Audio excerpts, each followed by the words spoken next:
الكريم اما بعد فاعوذ باللہ من الشیطان الرجیم بسم اللہ الرحمن الرحیم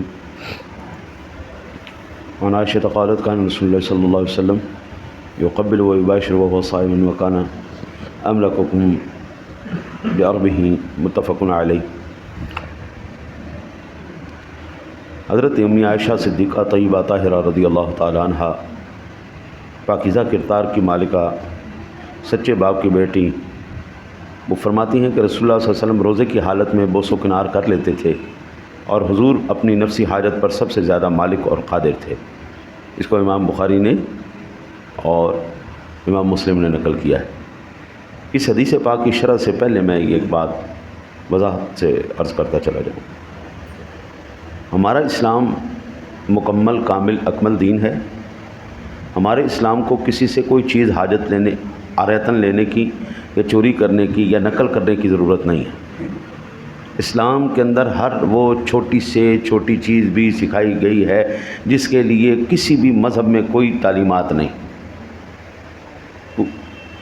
آپ نے رفع حاجت پیشاب کیسے کرنا ہے، اسلام یہ بھی آپ کو بتائے گا، کھڑے ہو کے نہیں کرنا، یہ کوئی مذہب نہیں بتائے گا آپ کو۔ اب جن کو نہیں بتایا ہوا ڈنگروں کی طرح کھڑے ہو کے لگے ہوتے ہیں، ہر جگہ پہ لگے ہوتے ہیں۔ اسلام نے یہ بھی بتایا آپ کو کہ پیشاب کیسے کرنا ہے۔ کسی مذہب کے اندر آپ مجھے بتائیں، وہ سونے کے آداب آپ کو بتائیں کہ سوتے کیسے، آپ کو نہیں بتائیں گے۔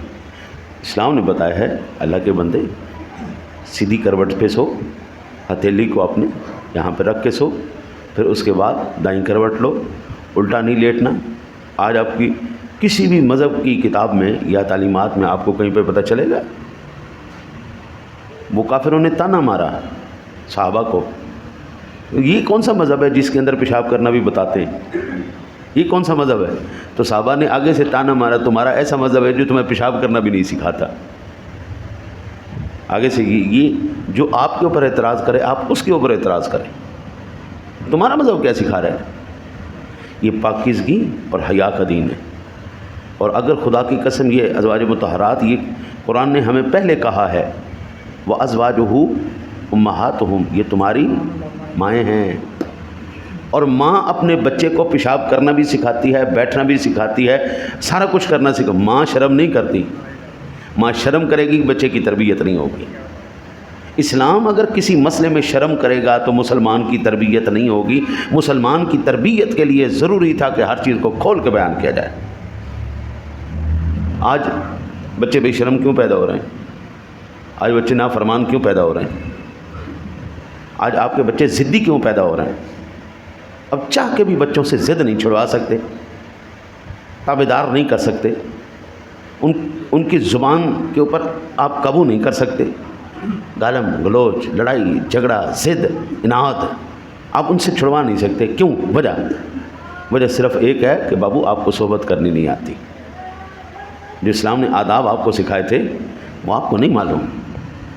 تو روزے کی حالت میں یہ بات بھی اسی تناظر میں آپ نے سمجھنی ہے کہ یہ ایک ماں اپنے بیٹے کی تربیت کر رہی ہے۔ اس کو بے شرمی کے، بے حیائی کے زمرے میں نہیں لینا۔ ایک ماں اپنے بیٹے کی جب غلاظت کو دور کر رہی ہوتی ہے تو کیا وہ گندا کام کر رہی ہوتی ہے؟ نہیں، وہ اپنے بیٹے کو بیماریوں سے، بلاؤں سے اور تکلیف سے بچا رہی ہوتی ہے۔ اسی طرح ہماری امی جان، امی عائشہ نے یا ازواج مطہرات نے جب بھی باتیں کی ہیں ہماری بھلائی کے لیے کی ہیں، تو ان کو کبھی نیگیٹو تھاٹ کے اندر نہیں لینا، نہیں لینا، نہیں لینا۔ اماں جی کہتی ہیں حضور روزے کی حالت میں آتے، گلے لگاتے، بوس و کنار کرتے۔ وہ کیوں کرتے؟ حضور قادر تھے اپنے نفسی خواہش کے اوپر۔ حضور جناب رسالت مآب صلی اللہ علیہ وسلم کو اللہ تعالیٰ نے اس دنیا میں 100 جنتی مردوں کی قوت عطا فرمائی تھی، اور ایک جنتی مرد کی قوت 100 مردوں کی طاقت کے برابر ہے آپ کی اس دنیا کے۔ پھر صرف 11 بیویاں کرنا، میں کہتا ہوں حضرت صاحب اس سے بڑا پہلوان آدمی کوئی نہیں تھا۔ اس کو کہتے ہیں پہلوانی۔ اتنی قوت ہونے کے باوجود پھر اتنا کنٹرول ہونا کہ روزے کی حالت میں گلے بھی مل رہے ہیں، بوس و کنار بھی ہو رہے ہیں، کوئی بے قابو نہیں ہوئے۔ اماں جی کہتے ہیں حضور کو زبردست قسم کے قادر تھے۔ اور یہ یاد کہ ارشاد باری تعالیٰ ہے والذین هم لفروجہم حافظون، اور جو اپنی شرم گاہوں کی حفاظت کرتے ہیں۔ ٹھیک ہے نا جی. جو ہم پر اعتراض کریں نا جی کہ آپ لوگ اتنی گہرائی تک جا کے مسئلہ کیوں بیان کرتے ہیں، تو جب تک ہم گہرائی تک اپنی بیماری کا اصل مرکز نہ دکھا دیں، مثلا میری شرمگاہ کے اوپر کوئی تکلیف ہو جاتی، اب ڈاکٹر صاحب سے کو میں نہ دکھاؤں، طبیب تو دیکھے گا نا. اگر میں طبیب کو نہیں دکھاتا تو میں تکلیف میں رہوں گا، میں تو ٹھیک ہی نہیں ہو سکتا. حضرت اگر یہی مائیں بچہ پیدا کرنے کے لیے جب ہسپتال میں جاتی ہیں تو کیا اپنی شرمگاہ نہیں کھولتی؟ تو اگر نہ کھولیں وہ تو مر جائیں گی، تو ان کی زندگی اور موت کا مسئلہ بن جائے گا. اس لیے وہاں پر جہاں پر شرم و حیا بنتی ہے اسلام نے وہاں سکھائی ہے، جہاں پر تکلیف تھی وہاں پر اس کا علاج بتایا ہے. ہمیں کیا حکم دیا؟ آپ زمین پر اکڑ کے نہیں چلو، زمین پر نگاہیں نیچی کر کے بادب ہو کے چلو. زمینوں کے اوپر اکڑ کے چلنا، کیا تمہاری اکڑ پہاڑوں سے زیادہ ہے؟ ہاں جی، وہ کیا ہے؟ آپ صاحب کیوں آئے تھے یمشون علی الارض حونا؟ ہاں جی، کیسے آئے تھے؟ یمشون علی الارض حونا، زمین پر اکڑ کے مت چلنا. ٹھیک ہے نا جی، زمین پہ اکڑ کے نہیں چلنا. زمین پر اللہ کہتا ہے طول یار انا للہ و انا الیہ راجعون. دیکھو زمین پر آپ نے اکڑ کے نہیں چلنا. کیا تم زمین کے اوپر پہاڑوں سے زیادہ اکڑ رکھتے ہو؟ زمین سے زیادہ تم پہاڑوں سے زیادہ اکڑ نہیں رکھتے، تو پھر اکڑ کے چلنے کی ضرورت کیا ہے؟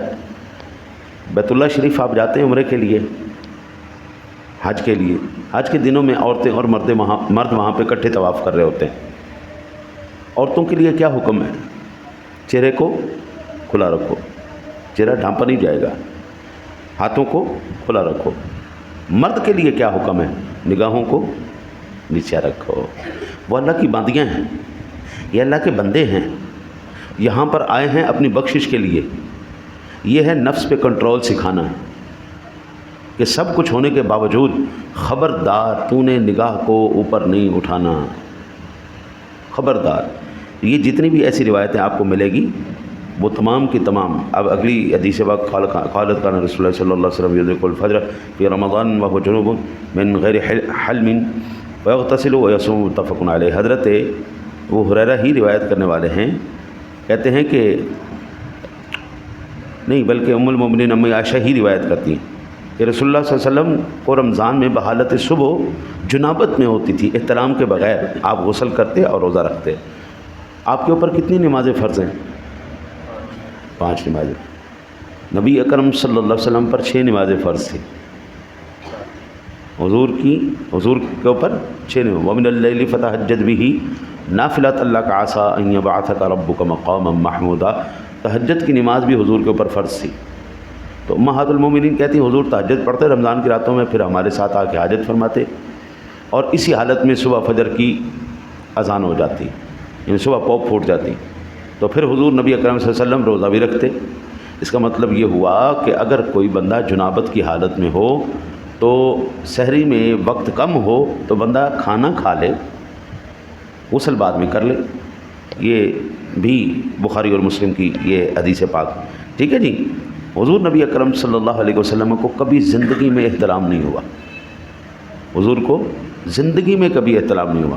سوتے میں احترام ہو جانے سے بھی روزہ نہیں ٹوٹتا.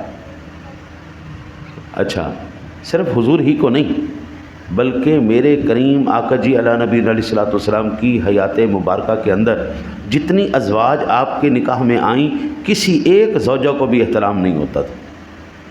احترام کیا ہے؟ خواب میں شیطان آ کے عورت کی صورت میں آپ کے ساتھ چھیڑخانی کرتا ہے. اللہ تعالیٰ نے نبیوں کے خواب اور ان کی ازواج کے خوابوں کو بھی محفوظ رکھا ہے. ٹھیک ہے نا. فریج کے پاس بندہ بیٹھا ہو نا جی تو ٹھنڈک تو آ ہی جاتی ہے. برف کے پاس بیٹھا ہو ٹھنڈک آ جاتی ہے. آگ کے پاس بیٹھا ہو بندہ حرارت آ جاتی ہے. تو جب حضور کی ازواج ہو جائیں تو کتنا ایمان ہوگا، کتنا نور ہوگا، کتنی زبردست قسم کی تقوی اور پرہیزگاری ہوگی. ہاں جی، قرآن جس کو کہے یا نساء النبی لستن کاحد من النساء، اے نبی کی بیویوں تم عام عورتوں کی طرح نہیں ہو. یہ اللہ تعالیٰ خود ارشاد فرماتے تو بات ختم ہو گئی نا جی. ہاں جی، تو یہاں سے چند مسائل معلوم ہوئے کہ بندہ سحری اگر جنابت کی حالت میں ہو تو سحری کھا لے، روزہ رکھ لے، اس کے روزے میں فرق نہیں پڑے گا، ٹھیک ہے جی۔ اللہ تعالیٰ ہاں ایک اور مسئلہ، ام المؤمنین عائشہ صدیقہ رضی اللہ تعالیٰ عنہ فرماتی ہیں اس حدیث کی تائید میں فالآن باشروہن وابتغوا ما کتب اللہ، اس آیت سے احل لکم لیلۃ الصیام الرفث الی نسائکم، یہ آیت مبارکہ بھی اسی جو ہے وہ ہمارے پاس دلیل ہے کہ بندہ رات کو اگر جماع کرے تو سحری جو ہے جنبی حالت میں کی جا سکتی ہے، اور اس کے بعد فجر کے بعد آپ وضو غسل کر کے نماز ادا کر سکتے ہیں۔ اللہ سے دعا ہے اللہ تعالیٰ آپ کو مجھے عمل کی توفیق عطا فرمائے۔ اللہم صلی